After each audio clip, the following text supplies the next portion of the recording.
Hello and welcome to the Flourishing Center podcast. I'm Emiliya, your host and founder of the Flourishing Center. We are training the change agents of the world and equipping them with research-based tools for healthy, happy, and successful living. And we're so grateful that you're here. This is your Flourishing Friday, where every Friday we bring you a positive psychology-based life hack that will help you to thrive. We look at real-life application of positive psychology while giving you different strategies, tips, and steps to put the science into practice. Thanks for listening, and let's dive in.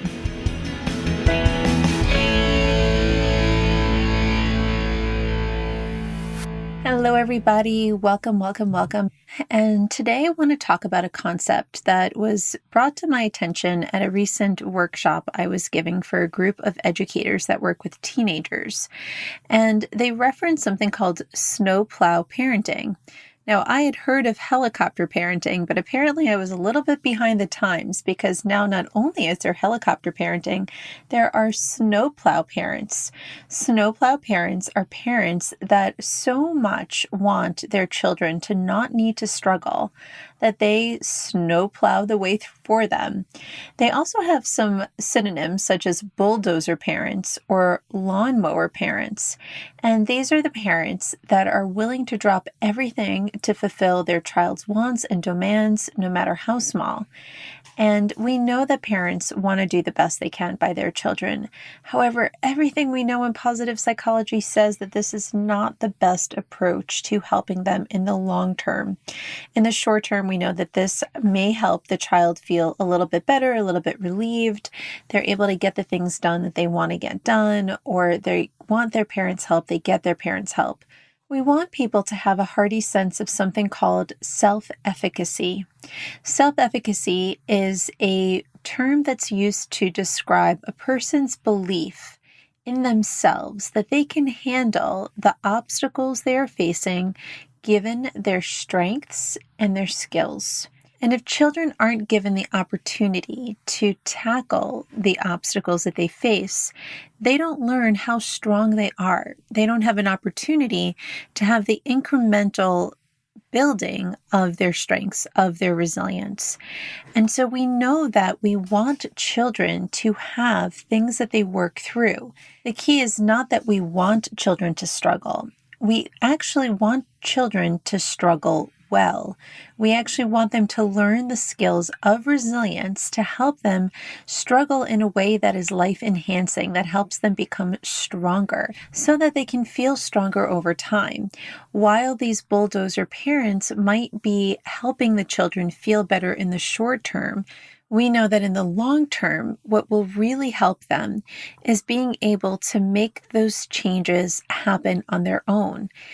And in order for a parent to be able to support a child in having the skills for resilience, parents first need to be able to have them for themselves first. The key to resilience is that there are 4 different types of skills that people need in order to be able to bounce back better. They are the 4 skills that we focus on in our Bounce Back Better program, something you can learn more about on our website, theflourishingcenter.com. We focus on mental skills, emotional skills, physical skills, and social skills. And so when it comes to emotional skills, it's important that parents first and foremost learn how to work with their own emotions as to what happens when children are coming to them struggling, coming to them needing support. Are you a parent that gets impatient? And because you're impatient, it's easier to just do it for your child than it is to wait for them to be able to learn or figure it out on their own. Are you a parent that starts to worry that your child will not succeed or that they will fail a class or something won't go right, that you jump right into action to alleviate your own sense of negative emotion, of anger, of worry, of frustration? It's so important that parents learn how to deal with their own emotions so that they can then help children navigate through theirs. And so when we explore this concept of how to help children struggle well, we want to use this image of helping them digest their life experience rather than running away from the problem rather than trying to look for paths that have the least problems, we know that resilience and struggling well has to do with the ability to metabolize their life or to digest their life experiences. And it can start with parents learning to do this for themselves and helping them do this for their kids, which is digest the emotion that it brings up. Work with emotions. Emotions are things that are supposed to just make us aware of the situation, that if we're worried something bad might happen, it's just meant to make us alert so that we can problem solve more effectively. And so whether you or someone you know is a helicopter parent, a snowplow parent, a lawnmower, or a bulldozer, we know that the pathway to helping children truly succeed has to do with embracing vulnerability, stepping into discomfort, rolling up our sleeves, trying to do it better ourselves. And like anything, it takes time to shift or time to make this change. Giving kids the space to have more autonomy requires a trust in life and a trust in them that they can make these changes happen. Alongside, though, we also need discipline and standards and ways in which you can help children be accountable for their actions and their behavior. So it's not that you just don't care and you want them to try it entirely on their own. However, we know that in order for them to build that resilience, we need a combination of strength and malleability. So having standards, but then also little by little giving them opportunities to try the obstacles on for size. Reflecting on these concepts has given me an opportunity to look at my own childhood, and I so appreciate my mother, may she rest in peace, for the freedom and the self-efficacy that she built within me as a child.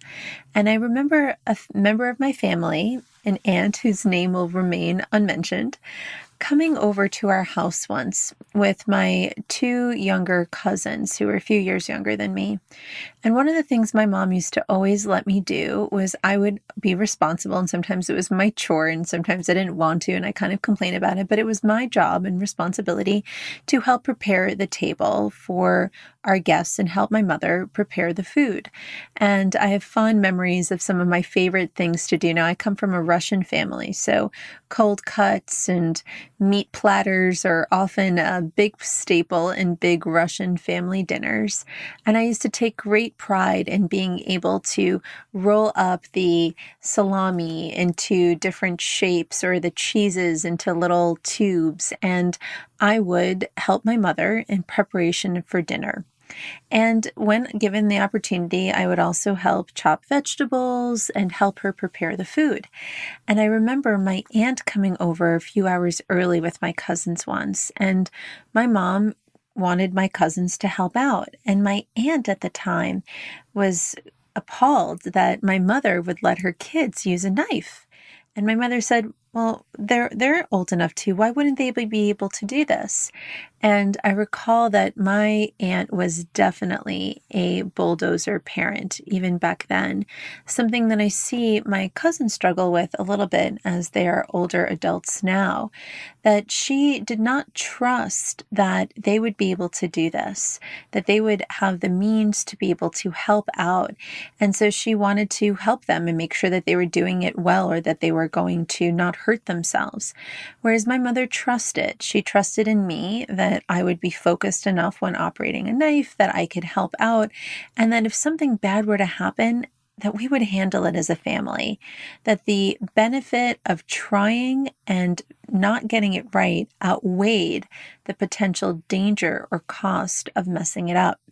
And so I'm grateful for the self-efficacy that my mother had instilled in me from such a young age. Of course, there were times I groaned and moaned about it as a kid because I would have much rather watch TV than help prepare food at times.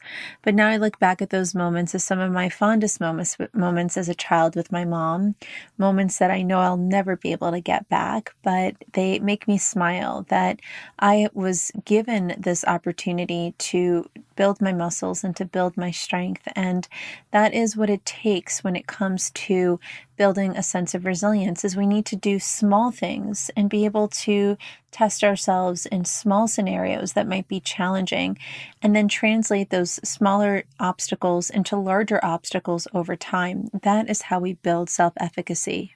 So the takeaway here is, if you know of parents that are bulldozing or helicoptering, have compassion for them. Recognize that these parents so much want to do well by their children, and they oftentimes want to do better by their children than their parents did by them.